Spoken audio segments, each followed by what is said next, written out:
Master minds commerce చదవాలనుకునే 10th inter విద్యార్థుల తొలి ఎంపిక. నేను చేసింది మాత్రం తప్పే. హ్మ్. సినిమా ఇండస్ట్రీలో అలా ఉండకూడదు, పరిమితం అవ్వకూడదు. ఏ సినిమా వచ్చినా చెయ్యాలి. ఒక 7-8 ఫ్లాప్లు అయినా ఎక్కడ దగ్గర ఒక హిట్ కొడతాం. సార్. అది జనరల్ ఫార్ములా అది. నేను ఎందుకో చేయలేకపోయాను అది. సార్. అది నా మిస్టేక్. నేను ఎందుకు అంటానంటే సినిమా ఇండస్ట్రీకి మిస్టేక్ లేదండి ఇక్కడ. హ్మ్. నా మిస్టేక్ అది. నా మిస్టేక్ చాలా తప్పులు చేశాను. ఒకటి. రెండోది ఏంటంటే మంచి పొజిషన్లో ఉన్నప్పుడు బీజేపీలో జాయిన్ అయ్యాను. అవును.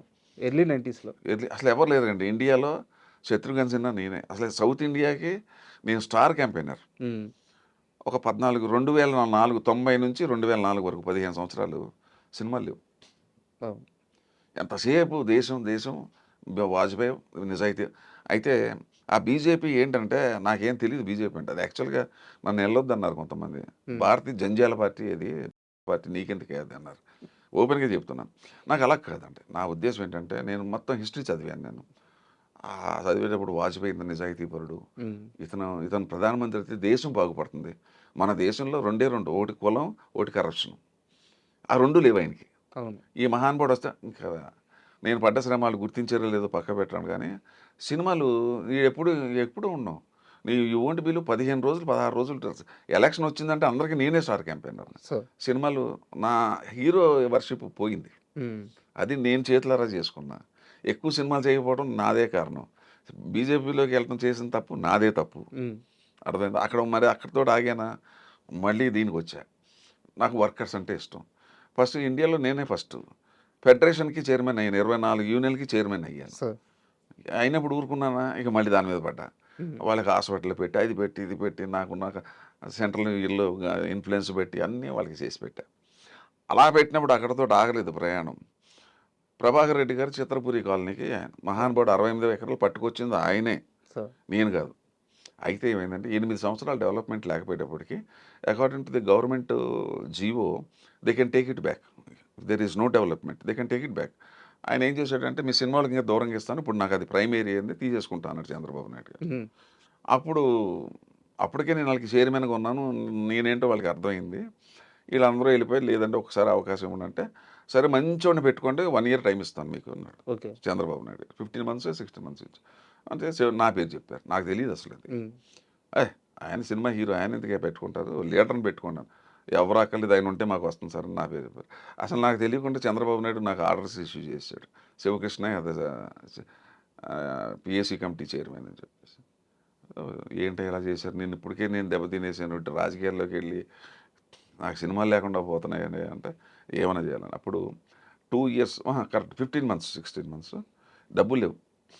నేనే కొద్దిగా ఖర్చు పెట్టుకుని పెట్రోల్ కానీ ఆఫీసుల చుట్టూ తిరిగి మొత్తం పర్మిషన్ తెచ్చా. 68 ఎకరాలు మళ్ళీ వెనక్కి తెచ్చా. బా! నా లైఫ్లో గ్రేటెస్ట్ అచీవ్మెంట్ అంటే 68 ఎకరాలు ప్రభాకర్ రెడ్డి గారు తెచ్చింది వెళ్ళిపోతుంటే హ్మ్. దాన్ని పట్టుకొస్తే అప్పుడు నేను మళ్ళీ సెన్సార్ బోర్డు చైర్మన్ చేశాను ఈలోపు. అవును. అక్కడ బిజీగా ఉన్నాను. అదొక నా సినిమాలకి అన్ని ఆటంకం. అక్కడికి వెళ్తే 15 రోజులు కానీ రూల్ ప్రకారంగా సర్టిఫికేట్ ఇవ్వాల్సిన అవసరం లేదు. హ్మ్. వాళ్ళు ఎప్పుడైనా చూసిస్తారు. అది ముందు ముందే చెప్పా. లంచం ఎవరు తీసుకుంటే వాళ్ళు సస్పెండ్ చేస్తారు. 2 months టైం ఇస్తున్నాను, 3 months అవ్వకపోతే ఇక నా విశ్వరూపం చూస్తారు. సార్, సెన్సార్ బోర్డ్‌లో కూడా లంచం నడుస్తుందా? అసలు లంచాలు లేకపోతే సెన్సార్ బోర్డే లేదు. అవునా? గారం. ఇప్పుడు ఒక నిర్మాత ఉన్నాడండి, సినిమా రిలీజ్కి వచ్చేటప్పటికి మంగళసూత్రం కూడా మిగలదు వాడి దగ్గర. పాత చిన్న నిర్మాతలు అక్కడ ఖర్చు పెట్టడానికి కూడా డబ్బులు ఉండవు పాపం వాళ్ళ దగ్గర. అక్కడ డబ్బులు అడుగుతారు వాళ్ళు. ఆ! డబ్బులు అడుగుతారు. అది నాకు తెలుసు. నేను నిర్మాతగా డబ్బులు ఇచ్చానుగా. నేను 5 సినిమాలు నిర్మాతగా నేను లంచాలు ఇచ్చానుగా. హ్మ్. ముందే చెప్పాను. ప్రతి ఇన్ అండ్ అవుట్ నాకు తెలుసు. జాగ్రత్త, తోలు తీసేస్తా. అక్కడి నుంచి మొదలెట్టా. 15 రోజులది వారం రోజులు, వారం రోజులది 5 రోజులు, 5 రోజులది 2 రోజులు, 2 రోజులది ఒక రోజు తీసుకొచ్చేసాను సర్టిఫికేట్. ఇండియాలో ఫస్ట్ టైం ఇటేస్తాను. ఒక్క రోజులో వస్తే సెన్సార్ సర్టిఫికేట్ ఒక్క రోజులో అయినా నేను ఇచ్చేస్తా సర్టిఫికేట్. బా! నా ఆఫీస్ పైన ఉండేది సెన్సార్ ఆఫీసు, కిందేమో ఎఫ్డీసీ ఉంది. డివిఎస్ రాజు గారు అప్పుడు దానికి హ్మ్. రామానాయుడు గారు, తర్వాత రమణాచారి గారు అని హౌసింగ్ బోర్డు చైర్మన్ ఆయన, రాఘవేంద్ర అందరూ నన్ను పిలిపించారు. అమ్మ ఏంద్ర పెద్దవాళ్ళు అందరూ పిలిచారంటే ఏంటయ్యా నువ్వు కష్టపడి సంపాదించావు, నువ్వే ఉండాలి ప్రెసిడెంట్గా, ఉమ్. వచ్చేసింది రామానాయుడు అన్నాడు, శివకృష్ణ అయితే నేను 50 లక్షలు ఇస్తాను, ఇది చిత్రపూర్ కాలకి సంబంధించిన విషయం. 50 లక్షలు డొనేషన్ ఇస్తాను అన్నాడు. శివకృష్ణ అయితేనే ఇస్తాను అన్నాడు. ఉమ్.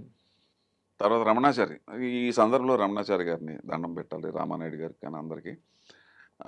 ఆయన ఏమన్నాడంటే, శివకృష్ణ ప్రెసిడెంట్గా ఉంటే నేను 2 మోడల్ హౌస్ కట్టిస్తాను, వేరే వాళ్ళు అయితే నేను కట్టను అన్నాడు. బా. జీవీఎస్ రాజు గారు ఏమో చేయమన్నారు. ఇంతలో ఆ నాగేశ్వరరావు వచ్చారు అనుకోకుండా. ఉమ్. అన్నారు, ఏంటి శివకృష్ణ ఇంత పని చేశావు నువ్వు, అందరూ నీ పేరు చెప్తున్నారు, నువ్వు నిజాయితీ ఇంత బాగా చేసావు, ఎవడో సాధించలేని సినిమా ఇండస్ట్రీలో నువ్వు సాధించావు, వర్కర్ల కోసం చేసావు, ఉండొచ్చు కదా అన్నాడు. సరే బీజేపీకి వెళ్ళి సినిమాలు పోయినాయి, ఫెడరేషన్కి వెళ్ళి సినిమాలు పోయినాయి, సెన్సార్ బోర్డుకి వెళ్ళి సినిమాలు పోయినాయి, ఇప్పుడు మళ్ళీ ఇది పెట్టుకున్నాను అనుకోండి, నేను కొలాప్స్ అంటే ఇంక నాకు ఆర్టిస్ట్గా ఎవడ గుర్తించడం, నన్ను వదిలేయండి సార్ అన్నాను. లేదంటే ఒక పని చేయండి, నాకు ఆ ఫైనాన్షియల్గా కూడా ప్రాబ్లం అవుతుంది, ఓ పని చేయండి సార్, మీరు అందరికీ నాకు నెలకు 1,50,000 ఇచ్చండి చేసేస్తాను అంటే ఆయన పాపం నవ్వుతూ, నాకే పెట్టావా అసలు నువ్వు అన్నాడు. మరి ఏం చేయాలి, అప్పుడు ఏం చేశానంటే ఇంకా లాభం లేదని, వీళ్ళు ఎంత బలవంతం చేసినా నేను చేయలేదు. ఎంతకాలం చేస్తాను, అప్పటికే మనకి జ్ఞానోదయం అయింది, జ్ఞానోదయం అయ్యేటప్పటికే 15 ఏళ్ళతో టైం వేస్ట్ అయింది. అక్కడ వర్కర్లందరినీ పిలిచి ఎవడో రానంటారు, ఎలక్షన్ పెట్టి క్యాన్సిల్ చేసాం, ఎవడు రావట్లే, మేము వాళ్ళని నమ్మం అన్నారు ఎవరిని. అప్పుడు నేను పేపర్ స్టేట్మెంట్ ఇచ్చి నేను ఉంటాను దగ్గరుండి చూసుకుంటానని వర్కర్ని, టైలర్ని, డ్రైవర్ని, వాళ్ళని అందరినీ మెంబర్ చేసి దండం పెట్టి వచ్చేసి ఇప్పుడు అదే చిత్రపూరి. సార్ అంటే ఇది ఎంత పెద్ద జర్నీ అంటే, ఈరోజు చిత్రపూరి కాలనీకి సంబంధించి చిన్న చిన్న అభియోగాలు వస్తుండొచ్చు, బట్ ఇప్పుడు అక్కడ సినిమా వాళ్ళు చాలామంది ఉన్నారు. సినిమా వాడికే కదండి మేము చేసింది.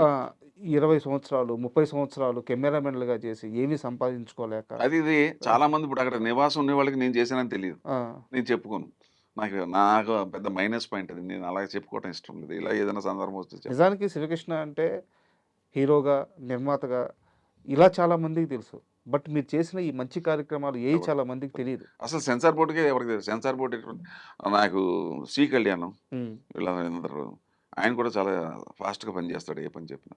వీళ్ళందరూ వెళ్ళిపోయి మా లీడర్లకు వెళ్ళిపోయి, శివకృష్ణ ఇంకో 2 ఇయర్స్ ఉంటే బాగుంటుంది సార్. వాళ్ళందరూ అన్నది ఏంటంటే, మేము 60-70 ఏళ్ళ సంవత్సరాల్లో ఫస్ట్ టైం లంచం లేకుండా మాకు సర్టిఫికేట్ వస్తుంది సార్ అన్న. నన్ను అడిగారు, సార్ దండం పెట్టాను ఏమన్నా.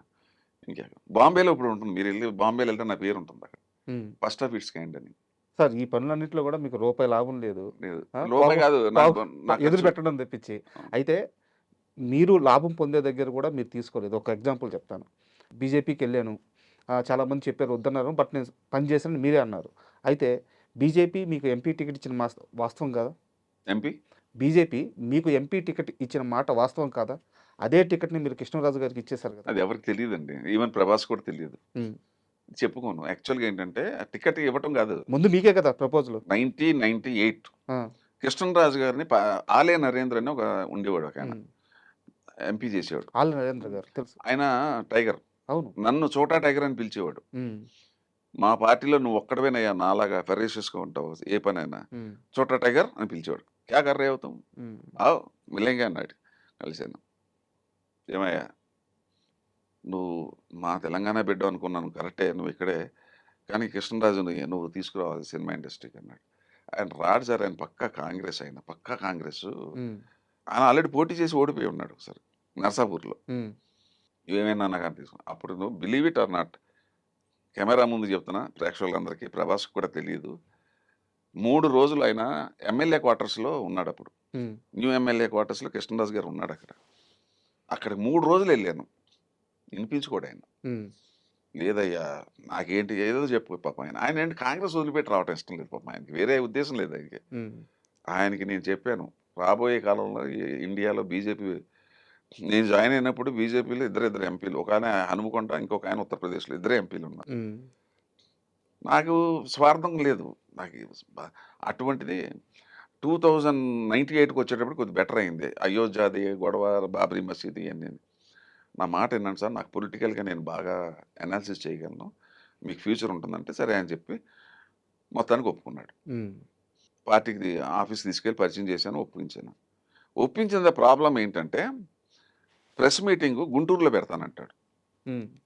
ప్రెస్ మీటింగు అద్వానీ గారు వస్తారయ్యా, గుంటూరులో పెడితే ఆ జనాల మధ్యలోంచి వచ్చి అక్కడ జాయిన్ అవుతాను. ఎవడిచ్చాడు సార్ ఈ ఈ ఐడియా మీకు ఎవరిచ్చారన్న. ఉమ్, చాలా బ్యాడ్ ఐడియా అండి అది. మీరు ఏంటి మీరేంటి అలాగే నేను ఢిల్లీ ఫోన్ చేసి చెప్తాను. ఢిల్లీకి వెళ్తే ఇక్కడైతే గుంటూరు ప్రజలు తెలుగు ప్రజలే. తమిళోడు, కన్నడోడు, హిందీవోడు మీ గురించి రాయరు. ఉమ్, ఢిల్లీలో అనుకోండి మొత్తం నేషనల్ పేపర్స్ అన్నీ కవర్ అవుతాయి. అమ్మ బాగుంది మరి చేయగలుగుతావా అన్నాడు. ఆ నరేంద్రకి చెప్పి ఈ సంగతి చూసుకో అన్నా. ఉమ్, ఢిల్లీలో ఇక ఆ పేపర్‌లో వచ్చినప్పుడు ఎన్ని పేపర్‌లు కొన్ని వందల పేపర్‌లో ఆయన బీజేపీలో జాయిన్ అయినట్టు వస్తే ఉమ్,